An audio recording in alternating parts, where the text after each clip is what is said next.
Ils n'ont pas demandé à qui appartenait le siège. Ils l'ont simplement pris. Ils ont traîné une femme noire hors d'un fauteuil VIP comme si elle était invisible, comme si elle ne méritait pas d'exister dans leur monde de richesse et de privilèges. Des rires ont suivi, des téléphones se sont levés, quelqu'un a appelé la sécurité. La foule regardait pendant que sa dignité était arrachée en public, seconde après seconde. Elle n'a pas crié, elle n'a pas supplié. Elle est restée là, en silence, pendant qu'il prenait plaisir à l'humilier. Ce qu'aucun d'eux n'avait compris, c'est ceci. La femme qu'ils étaient en train d'effacer était la propriétaire de l'entreprise qui finançait l'événement tout entier. Et l'effondrement était sur le point d'être immédiat. Ils n'ont pas demandé, ils n'ont pas hésité.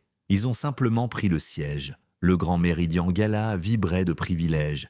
Les rires se superposaient à la musique, les caméras circulaient à la recherche de moments à diffuser. À une table VIP réservée, près du centre, Danielle Cross était assise calmement, révisant des notes qu'elle devait présenter plus tard dans la soirée. Sa posture était posée, son attention concentrée. Elle n'avait pas besoin de s'annoncer. Elle avait construit la table autour de laquelle tout le monde gravitait. Une voix trancha la musique. « Vous êtes à notre place ». Danielle leva les yeux.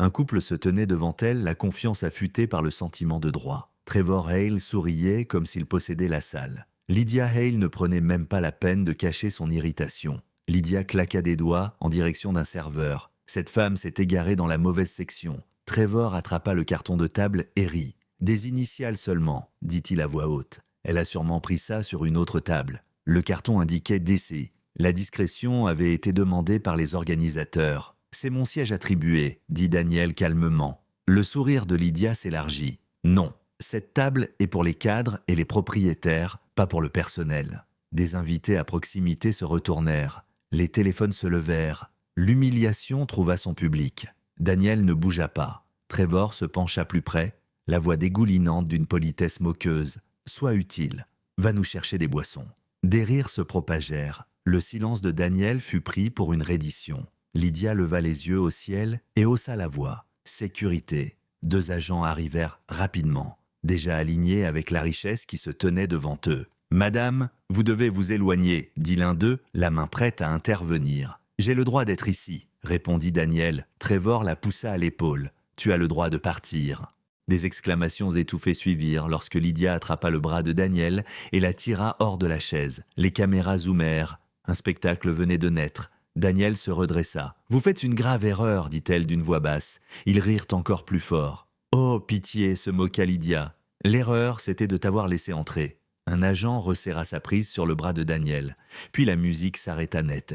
Une voix autoritaire traversa la salle. « Lâchez-la immédiatement !» Toutes les têtes se tournèrent vers la scène. Le président de Meridian Industries avançait à grands pas, la panique clairement visible dans ses yeux. Il fendit la foule, essoufflé. « Que faites-vous à Miss Cross ?» exigea-t-il. Les agents la relâchèrent aussitôt. Lydia cligna des yeux. « Miss Cross ?»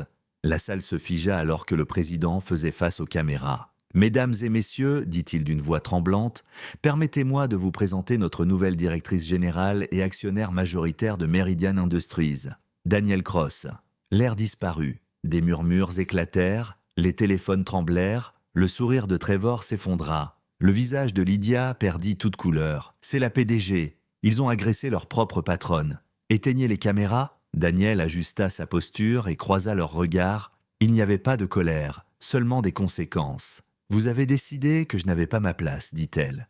Pas à cause d'un siège, mais à cause d'une supposition. » Lydia balbutia. « Nous ne savions pas. » « Et cela, répondit Daniel, c'est précisément le problème. » Elle se tourna vers la table. « Chaque personne qui a ri, filmé ou gardé le silence, vous avez choisi la hiérarchie plutôt que l'humanité. » Les téléphones s'abaissèrent, les regards tombèrent. Trevor tenta de se reprendre. « C'est un malentendu. Vous avez posé les mains sur moi, dit Daniel. Vous avez ordonné mon expulsion.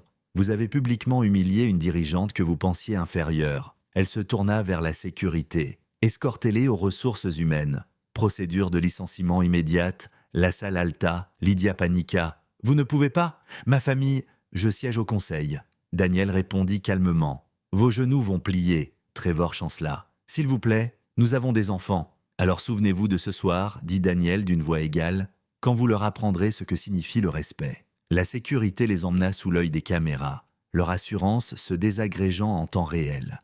Daniel se dirigea vers le pupitre. L'orchestre resta silencieux. La salle se rendit. Quand le mérite est ignoré et que les suppositions gouvernent, dit-elle, les organisations pourrissent.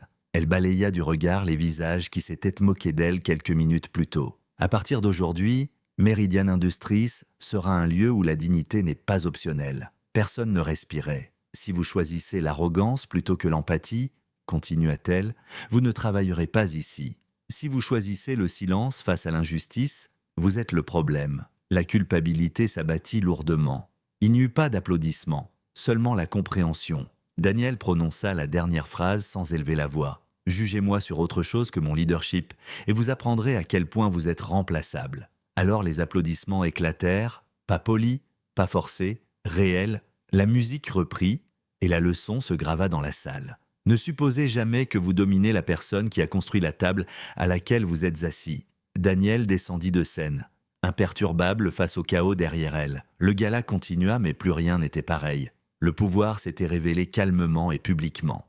Ils comprirent trop tard ce que le silence signifie réellement. Si ce moment vous a serré la poitrine, cette histoire était pour vous. Aimez cette vidéo, partagez-la avec quelqu'un qui a été sous-estimé.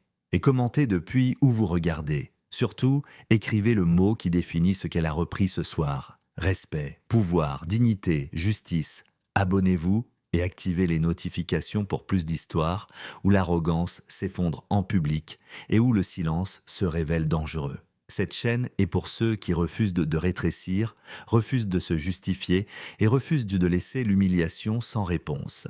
Que les commentaires montrent combien d'entre nous en ont fini de se taire.